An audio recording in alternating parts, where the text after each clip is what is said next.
রমজানের পবিত্রতা ভাই এই ভিডিওগুলো করতে হবে। আহলান সাহলান আহলান সাহলান রমজানের পবিত্রতা এই মুহূর্তে রক্ষা করতে হবে। পবিত্র মাহের রমজানকে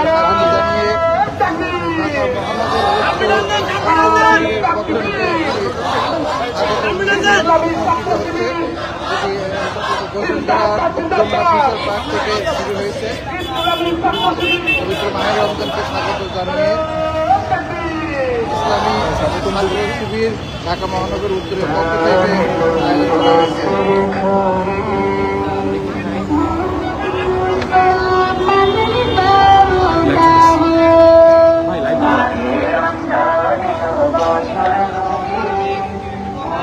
আপনাদেরকে দেখানোর চেষ্টা করছি ঢাকা মহানগর মাহেরকে স্বাগত জানিয়ে কর্ণাটক র্যালি অনুষ্ঠিত হচ্ছে। আপনাদেরকে যুক্ত করেছি, আপনারা দেখতে পাচ্ছেন আস্তে আস্তে আস্তে মামা 47 সামনে সুন্দর করে লেখা আছে।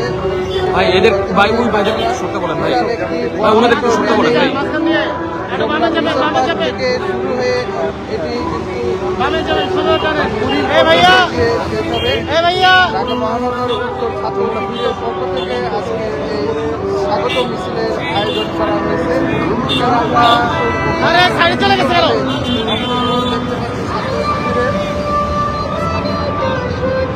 এই র্যালিটি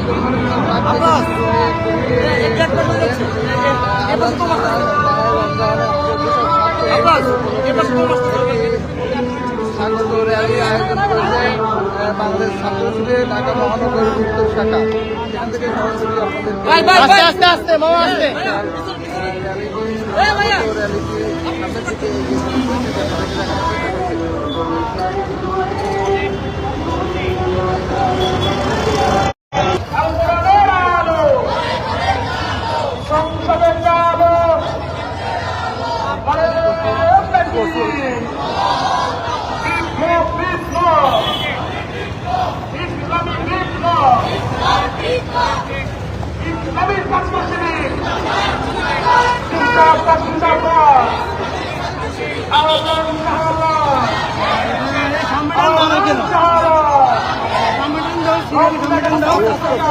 ভাই বেশি সামনে গেলে আবার ইয়ে হয়ে যায়।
মামা টান দেন মামা টান দেন।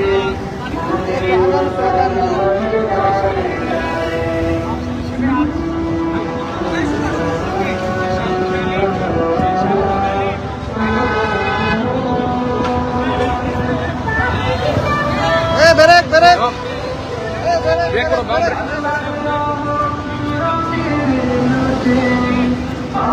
এবং রাখো রাখো।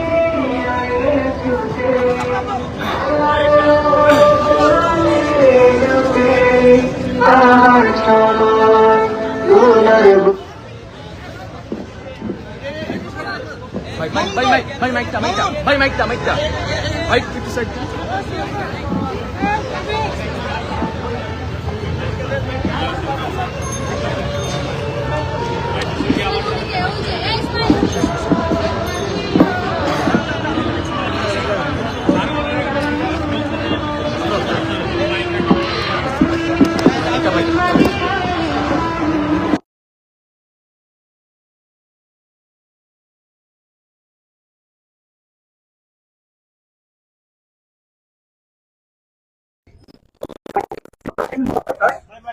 যেন হেল্পার না হয়, একটা চেইন হয়ে যান, এরপরে মাইকে শোনা যাবে। আউযু বিল্লাহি মিনাশ শাইতানির রাজিম, বিসমিল্লাহির রহমানির রহিম। বাংলাদেশের সচেতন ছাত্র সমাজ এবং ইসলাম প্রিয় মানুষের প্রিয় কাফেলা বাংলাদেশ ইসলামী ছাত্র শিবির ঢাকা মহানগর উত্তর কর্তৃক আয়োজিত মাহে রমজানকে স্বাগত জানিয়ে আজকের এই স্বাগত র্যালিতে উপস্থিত বাংলাদেশ ইসলামী ছাত্র শিবিরের সংগ্রামী কেন্দ্রীয় সভাপতি আমাদের শ্রদ্ধাভাজন দায়িত্বশীল নুরুল ইসলাম সাদ্দাম ভাই, উপস্থিত বাংলাদেশ ইসলামী ছাত্র শিবিরের কেন্দ্রীয় কার্যকরী পরিষদ সদস্য, ইসলামী ছাত্র শিবিরের কেন্দ্রীয় আন্তর্জাতিক বিষয়ক সম্পাদক, ছাত্র নেতা মোতাসিম বিল্লাহ শাহিদী, উপস্থিত ছাত্র শিবিরের অন্যান্য দায়িত্বশীল বৃন্দ, সাংবাদিক বন্ধুগণ এবং ঢাকাবাসী, আসসালামু আলাইকুম ওয়া রাহমাতুল্লাহ। প্রিয় ঢাকাবাসী, আজকের এই র্যালি শুধুমাত্র একটি র্যালি নয়, এটি হচ্ছে একটি আমাদের আত্মশুদ্ধি এবং তাকওয়ার প্রতি আমাদের আহ্বান। আজকের এই র্যালির মধ্য দিয়ে আমরা এই যে রমাদানের যে বার্তা সেটা ঘরে ঘরে আমরা পৌঁছে দিতে চাই। আজকের এই স্বাগত র্যালিতে এই পর্যায়ে কথা বলার জন্য আমরা সবাই অনুরোধ জানাচ্ছি ইসলামী ছাত্র শিবিরের কেন্দ্রীয় আন্তর্জাতিক বিষয়ক সম্পাদক, কেন্দ্রীয় কার্যকরী পরিষদ সদস্য মোতাসিম বিল্লাহ শাহিদী ভাইকে।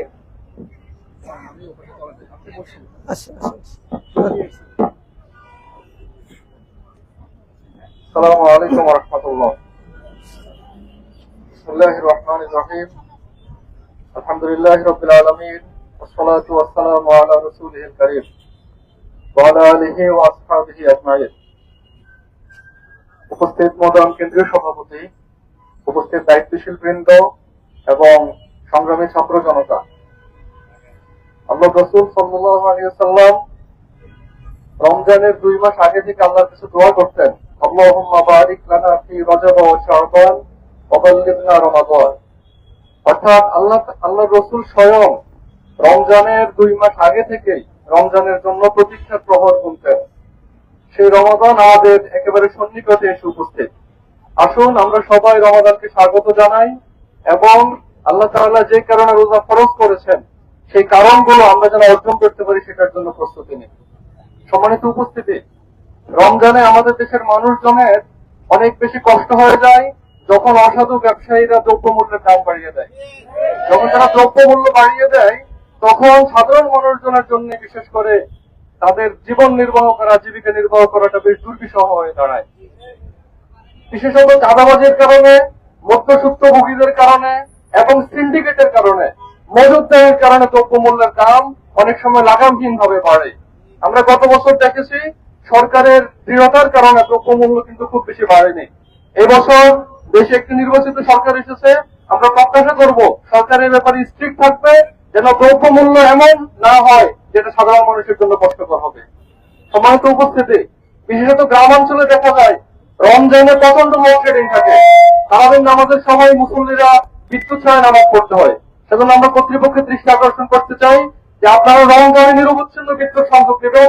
বিশেষত সাহারি ইফতারের সময় এবং তারাবির নামাজের সময় বিদ্যুৎ সংযোগ নিরবিচ্ছিন্ন থাকে, এটা আপনারা এনশিওর করতে হবে। রমজানে দিনের বেলা যখন অফিস আওয়ার শেষ হয় শহরে প্রচন্ড জ্যাম তৈরি হয়। জ্যামের অনেকগুলো কারণ আছে, কিন্তু মিসম্যানেজমেন্ট হচ্ছে একটা বড় কারণ। আমরা সরকারের উপর আহ্বান জানাতে চাই, প্রয়োজন আপনারা জনবল বাড়ান, এরপরেও যেন রোজাদাররা বিকেলবেলা জ্যামে কথা থেকে কষ্ট করতে না হয় সেটা আপনারা এনশিওর করুন। প্রত্যেক বছরই দেখা যায় রমজানের শেষ দিকে অনেক গার্মেন্টসের মালিক, অনেক মালিকরা তাদের মজুরদেরকে ঠিক মতো বেতন পরিশোধ করে না। এটা মানুষের জন্য অনেক বেশি কষ্টকর হয়ে যায়। সরকারকে আমরা উদাত্তভাবে আহ্বান জানাতে চাই, আপনারা এখন থেকে স্ট্রিক্ট থাকুন যেন প্রতিটা মালিক তাদের মজুরদের মজুরি যথাসময়ে পরিশোধ করে। আমরা সবাই যদি সচেতন থাকি এবং সবাই যদি রমজানের পবিত্রতা যথাযথভাবে মেনটেন করতে পারি, আশা করা যায় আল্লাহ তাআলা যে কারণে রোজা ফরজ করেছেন সেই কারণ আমাদের জন্য হাসিল করা সহজ হবে এবং রমাদানটা আমরা খুবই চমৎকার ভাবে অতিবাহিত করতে পারবো। সেই তৌফিক কামনা করে আমার বক্তব্য এখানে শেষ করছি। আসসালামু আলাইকুম ওয়া রাহমাতুল্লাহ। আহলান সাহলান, রমাদানের পবিত্রতা। প্রিয় জনশক্তি ভাইরা, রমাদান মাস কোরআনের সাথে আমাদের ঈমানকে নবায়ন করার মাস। এই পবিত্র মাসকে স্বাগত জানিয়ে আজকের এই র্যালি পূর্ব সমাবেশে এই পর্যায়ে আমাদের প্রধান অতিথির বক্তব্য রাখবেন বাংলাদেশ ইসলামী ছাত্র শিবিরের মোহতারাম কেন্দ্রীয় সভাপতি, আমাদের শ্রদ্ধেয় একজন দায়িত্বশীল নুরুল ইসলাম সাধন ভাই। أعوذ بالله من الشيطان الرجيم بسم الله الرحمن الرحيم قال الله سبحانه وتعالى في كلامه المجيد يا أيها الذين آمنوا كتب عليكم الصيام كما كتب على الذين من قبلكم لعلكم تتقون। এই উপস্থিতি দীর্ঘ 1 বছর পরে আমাদের মাঝে আবার পবিত্র মাহে রমাদান মাস এসেছে। এই মাসটি আত্মশুদ্ধি এবং তাকওয়া অর্জনের মাস। রাসূল করিম সাল্লাল্লাহু আলাইহি ওয়াসাল্লাম বলেছেন, মান সামা রমাদানা ঈমানান ওয়া ইহতিসাবান গুফিরা লাহু মা তাকাদ্দামা মিন যামবি। যে ব্যক্তি আত্মশুদ্ধি এবং ঈমানের সাথে পবিত্র মাহে রমাদানের রোজা রাখে, আল্লাহ রাব্বুল আলামিন তার পূর্বের এবং পরের সকল গুনাহগাতাগুলো মাফ করে দেন। ঈমানদার পবিত্র মাহে রমাদানের আগমনের জন্য অপেক্ষা করতে থাকে। এই দিনকে আল্লাহ রাব্বুল আলামিন আমাদের জন্য নিয়ে এসেছেন। আজকে রাতে আমরা তারাবির নামাজ পড়ে আগামীকাল থেকে আমরা পবিত্র রমাদানের রোজা পালন করব। আমরা যেন সঠিকভাবে সিয়াম সাধনার এই মাসে আমাদের আত্মশুদ্ধি অর্জন করতে পারি, তাকওয়ার গুণে গুণান্বিত হতে পারি। এ ব্যাপারে আমরা সকল মুসলমানের প্রতি উদাত্ত আহ্বান জানাই। কেননা কেউ যদি নিজেকে মুসলমান বলে দাবি করে তাহলে পবিত্র মাহে রমাদানের রোজা তার জন্য ফরজ হয়ে যায়। কোন ফরজ বিধান মুসলমান অস্বীকার করতে পারে না, তাকে এই ফরজ বিধানগুলো মেনে চলতে হবে। দ্বিতীয়ত, পবিত্র মাহে রমাদানে জনগণের সবচেয়ে বড় কষ্টের যে কারণ হয়, নিত্য দ্রব্যমূল্যের দাম অনেক বেশি বেড়ে যায়।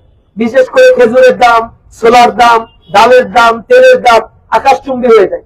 বাংলাদেশে এখন 6,40,00,000 মানুষ আছে যারা দারিদ্র সীমার নিচে বসবাস করে। তার টোটাল জনগোষ্ঠীর প্রায় 1/3। এই বিশাল জনগোষ্ঠী তার প্রতিদিনকার প্রয়োজন পূরণের জন্য যে ধরনের অর্থ উপার্জন করা দরকার সেই অর্থ উপার্জন তারা করতে পারে না। যার ফলশ্রুতিতে এই মানুষগুলো অর্ধাহারে অনাহারে অত্যন্ত কষ্ট করে জীবনযাপন করতে হয়। এরপরে দিন মজুর যারা রয়েছে, কুলি মজুর যারা রয়েছে, যারা প্রতিদিন কষ্ট করে উপার্জন করতে হয়, এই মানুষগুলোর উপরে অমানবিক কষ্ট হয়। সুতরাং আমরা সরকারের কাছে আহ্বান জানাই, নতুন সরকার এসেছে, তিনি খুব শক্তভাবে যেন এই দেশে দ্রব্যমূল্যের ঊর্ধ্বগতি রোধ করার জন্য যত সিন্ডিকেট রয়েছে, মধ্যস্বত্বভোগী রয়েছে, দুষ্কৃতিকারী রয়েছে, মজুদদার রয়েছে, তাদের বিরুদ্ধে সরকার যেন যথাযথ ব্যবস্থা গ্রহণ করে। আমরা উদাত্ত আহ্বান জানাই সরকারের প্রতি, দেশের আইন শৃঙ্খলা পরিস্থিতি যেন স্বাভাবিক থাকে, যেন জনগণ স্বস্তির সাথে পবিত্র মাহে রমাদানের রোজা পালন করতে পারে, তাদের নিত্য প্রয়োজনীয় বিষয়গুলো যেন প্রয়োগ ক্ষমতার মধ্যে থাকে। প্রয়োজনে সরকারকে এক্ষেত্রে ভর্তুকি প্রদান করতে হবে, সরকারকে দ্রব্যমূল্যের ক্ষেত্রে সিলিং দিয়ে দিতে হবে। এর বেশি দ্রব্যমূল্যের দাম যদি বাড়ানো হয় তাহলে আইনানুগ ব্যবস্থা কঠোরভাবে গ্রহণ করতে হবে। আমরা উদাত্ত আহ্বান জানাই, জনগণ এই দেশে ট্যাক্সের টাকা দিয়ে এই দেশকে পরিচালনার জন্য সহযোগিতা করে। সুতরাং বাংলাদেশে মুসলমানদের জন্য রমাদান মাস হচ্ছে উৎসবের মাস। এই মাসটিতে জনগণ যেন ঠিক মতো খেতে পারে, ঠিক মতো জীবনযাপন করতে পারে, তার নিশ্চয়তা দেওয়ার দায়িত্ব সরকারের। আমরা সকলের প্রতি আহ্বান জানাই, পবিত্র মাহে রমাদানের এই পবিত্রতা যেন আমরা রক্ষা করে চলতে পারি।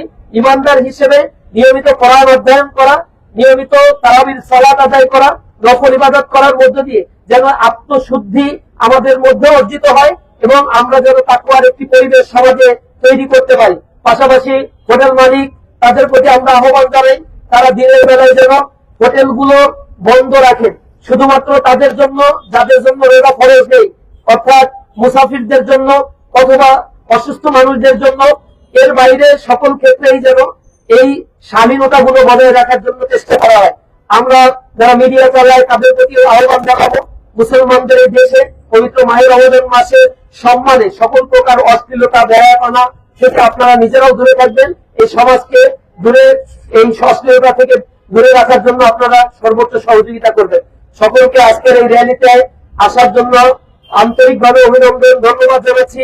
আমরা পবিত্র মাহে রমজানের মাধ্যমে 1 বছর আমরা যে গুনাহের কাজগুলো করেছি, একটি রমজান মাস আসলে আল্লাহর কাছে আমরা মাপ চেয়ে নিতে পারি। আমরা সকল গুনাহগাতা থেকে আল্লাহ রাব্বুল আলামিনের কাছে পানাহ চাই, ক্ষমা চাই। এই মাসগুলোতে শয়তানকে শৃঙ্খলাবদ্ধ করে রাখা হয় আর জান্নাতের দরজাগুলো আল্লাহ রাব্বুল আলামিন খুলে দেন। সুতরাং আমরা যেন সকল প্রকার অশ্লীলতা এবং বেহায়াপনা থেকে নিজেদেরকে হেফাজত করতে পারি, সমাজকে হেফাজত করতে পারি, একটি সুন্দর মানবিক আদর্শ সমাজ যেন আমরা গড়ে তুলতে পারি। আর সর্বশেষ, আমরা রমজান মাসে শুধুমাত্র নিজেরা খাবো, নিজেরা ভালো থাকবো, নিজেরা পড়বো, এমনটি যেন না হয়। রাসূল করিম সাল্লাল্লাহু আলাইহি ওয়াসাল্লাম এমনটি করতেন না। আমার পাশের কেউ যদি অভুক্ত থাকে আর আমি যদি পেট ভরে খাই, তাহলে আমি মুসলমানের কাতারে বা রাসূলের উম্মতের অন্তর্ভুক্ত হতে পারবো না।